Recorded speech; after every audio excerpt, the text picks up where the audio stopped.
मित्रों, प्रत्येक मनुष्य को अपने कर्मों का फल अवश्य ही भोगना पड़ता है और अपने जीवन में जो जैसे कर्म करता है उसे मृत्यु के बाद उन्हीं कर्मों के अनुसार जन्म मिलता है। किसी को कुत्ते का जन्म मिलता है तो किसी को भेड़ बकरी का जन्म मिलता है। हिंदू धार्मिक ग्रंथों के अनुसार इस धरती पर रहने वाले सभी मनुष्यों को मृत्यु के बाद उसके कर्मों के अनुसार अलग अलग योनि में जन्म मिलता है और उसे अपने पापों का फल भोगना पड़ता है। कुछ धार्मिक ग्रंथों में यह भी कहा गया है कि जो मनुष्य अपने जीवन में बहुत अधिक पाप करते हैं उन्हें एक ऐसी योनि में जन्म मिलता है जिसमें वे अपना दर्द किसी दूसरे से नहीं बता सकते हैं और न ही किसी के साथ अपना दुख बांट सकते हैं। मित्रों, आज के इस वीडियो में हम आपको बताएंगे कि वो कौन से कार्य है जो मनुष्यों को अपने जीवन में नहीं करने चाहिए, नहीं तो उसे कुत्ते का जन्म मिलता है और पूरा जीवन इधर उधर भटकना पड़ता है। और भगवान श्री कृष्ण ने इसके बारे में क्या बताया है कि मनुष्यों के वो कौन से पाप हैं जिनके कारण प्रत्येक मनुष्य को अगले जन्म में कुत्ते का जन्म मिलता है, जानेंगे एक कथा के माध्यम से। इसीलिए मित्रों, चैनल को सब्सक्राइब नहीं किया है तो चैनल को सब्सक्राइब करके वीडियो को लाइक कर दें।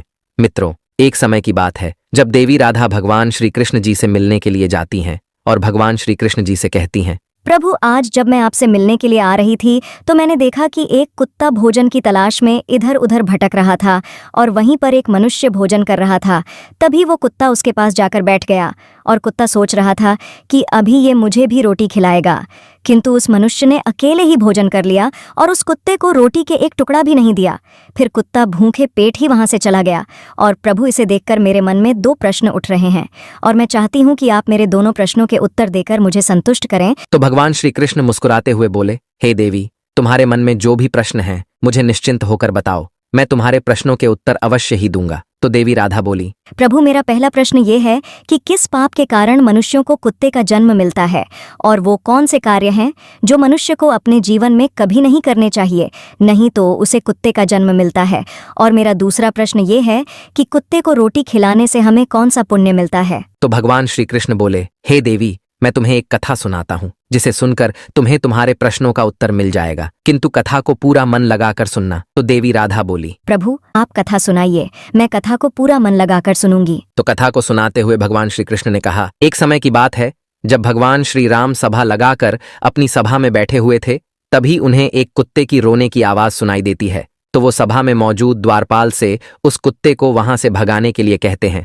तो द्वारपाल कुत्ते के पास जाता है और उसे वहां से भगा देता है। और फिर अगले दिन जब भगवान श्री राम फिर से सभा में बैठे होते हैं, तभी वो कुत्ता फिर से वहीं पर आकर बैठ जाता है। और जैसे ही भगवान श्री राम सभा में कुछ कहना प्रारंभ करते हैं, फिर से वो कुत्ता जोर जोर से रोने लगता है और इस बार भी द्वारपाल कुत्ते के पास जाता है और उसे वहां से भगा देता है। फिर तीसरे दिन जब प्रभु श्री राम सभा में बैठे थे तो फिर से वो कुत्ता आया और उसी स्थान पर बैठकर जोर जोर से रोने लगा। तो भगवान श्री राम ने मन में सोचा, ये कुत्ता मेरे दरबार में रोज रोज आकर रोने क्यों लगता है, जबकि इसे तो कोई मारता भी नहीं है, फिर ये रोज मेरे ही दरबार में आकर क्यों रोता है। फिर इतना सोचकर भगवान श्री राम ने द्वारपाल से कहा, उस कुत्ते को मेरे दरबार में लेकर आओ। तो द्वारपाल उस कुत्ते के पास जाते हैं और उससे कहते हैं, हे स्वान, तुम रोज यहाँ पर ही आकर क्यों रोते हो, और चलो, प्रभु श्री राम ने तुमको अपने दरबार में बुलाया है। तो कुत्ता बोला, हे मुनिवर, मैं एक कुत्ता हूँ और कुत्तों का मंदिर, राजभवन तथा रसोई घर और गौशाला जैसे पवित्र स्थानों पर जाना मना है, मुझे अपवित्र माना जाता है, इसीलिए मैं प्रभु श्री राम के दरबार में नहीं जा सकता हूँ।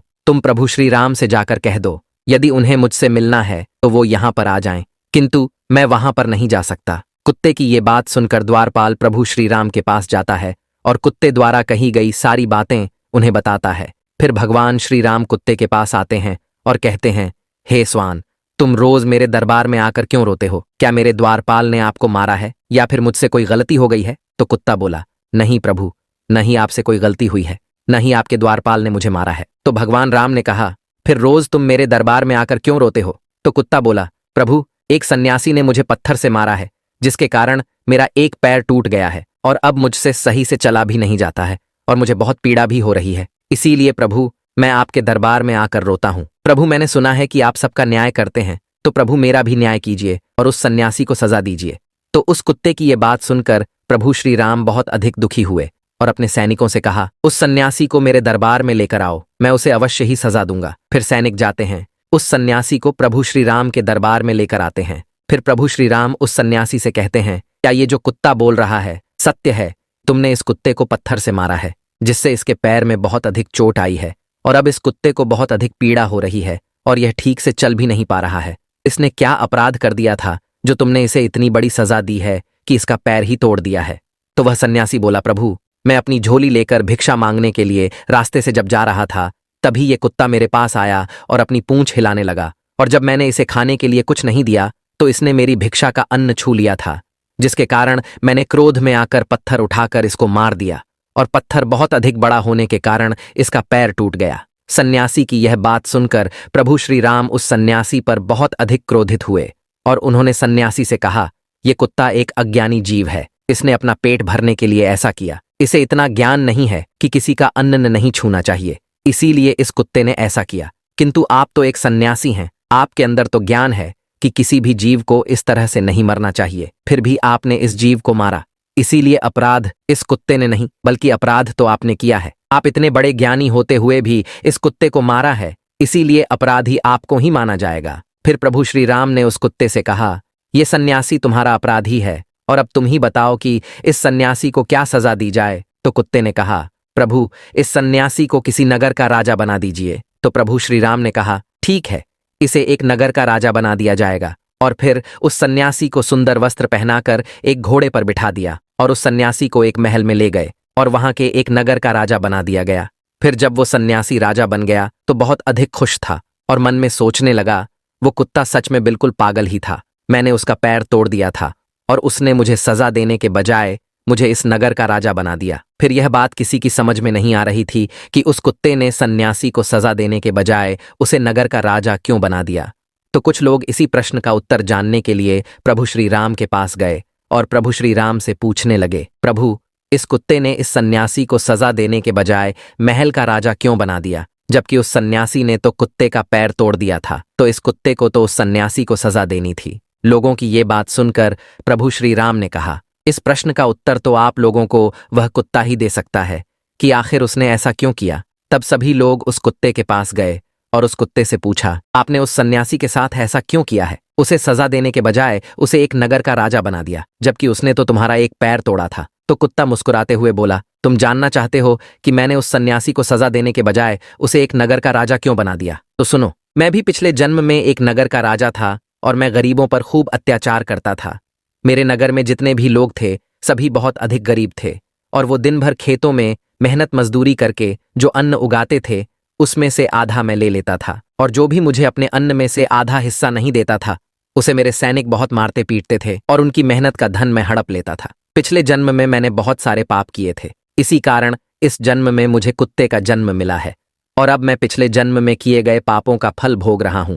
और मैंने उस सन्यासी को इसीलिए राजा बनाया है ताकि उसे भी अगले जन्म में कुत्ते का ही जन्म मिले और तब उसे पता चलेगा कि कुत्ते का जीवन कैसा होता है और अपना पेट पालने के लिए क्या क्या करना पड़ता है और एक एक अन्न के लिए कितना तरसना पड़ता है और कितने लोगों से मार खानी पड़ती है। फिर इस तरह उस कुत्ते की ये बात सुनकर सभी की समझ में आ गया था कि उस कुत्ते ने उस सन्यासी को राजा क्यों बनाया है। मित्रों, फिर कथा को आगे बताते हुए भगवान श्री कृष्ण देवी राधा से कहते हैं, हे देवी, अब मैं तुम्हारे दोनों प्रश्नों के उत्तर देता हूं। तुम्हारा पहला प्रश्न था कि वो कौन से कार्य हैं जो एक मनुष्य को अपने जीवन में नहीं करने चाहिए, नहीं तो उसे कुत्ते का जन्म मिलता है। तो समझ लो, जो मनुष्य उस राजा की तरह अपने जीवन में बहुत अधिक पाप करते हैं उन्हें कुत्ते का जन्म मिलता है। और तुम्हारा दूसरा प्रश्न था कि कुत्ते को रोटी खिलाने से हमें कौन सा पुण्य मिलता है। तो समझ लो, जो मनुष्य कुत्ते को भोजन कराता है उसे अपने जीवन में किए गए पापों से मुक्ति मिलती है तथा उसके जीवन में अनजाने में किए गए पाप नष्ट हो जाते हैं। इसीलिए प्रत्येक मनुष्य को कुत्ते तथा भिखारी को रोटी खिलानी चाहिए। फिर देवी राधा कहती हैं,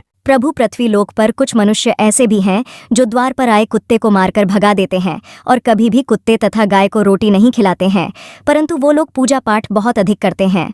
तो क्या प्रभु ऐसे लोगों की पूजा ईश्वर स्वीकार करते हैं? तो भगवान श्री कृष्ण मुस्कुराते हुए बोले, ये वही लोग हैं जो गंगा जी में पाप धुलने के लिए जाते हैं और वहां से आते ही फिर से पाप करना शुरू कर देते हैं। तो देवी राधा कहती हैं, प्रभु, क्या गंगा जी में स्नान करने से पाप नहीं धुलते हैं? तो भगवान श्री कृष्ण बोले, गंगा जी में वही पाप धुलते हैं जो अनजाने में हो जाते हैं। जानबूझकर किए गए पाप गंगा जी में नहीं धुलते हैं। और गंगा जी में स्नान करने से वही मनुष्य पवित्र होता है जिसका मन साफ हो और मन में कोई छल ना हो तथा मन में गंदे विचार नहीं न हो, और गंगा जी में छल कपट करने वाले और दूसरों की बहन बेटियों पर बुरी नजर रखने वाले लोगों का कुछ नहीं होता है। अंत में ऐसे लोगों का सर्वनाश ही होता है और प्रत्येक मनुष्य को अपने कर्मों का फल अवश्य ही मिलता है। मित्रों, आपको ये कथा कैसी लगी हमें कमेंट्स करके जरूर बताएं। तो बोलो राधे राधे, जय श्री कृष्णा।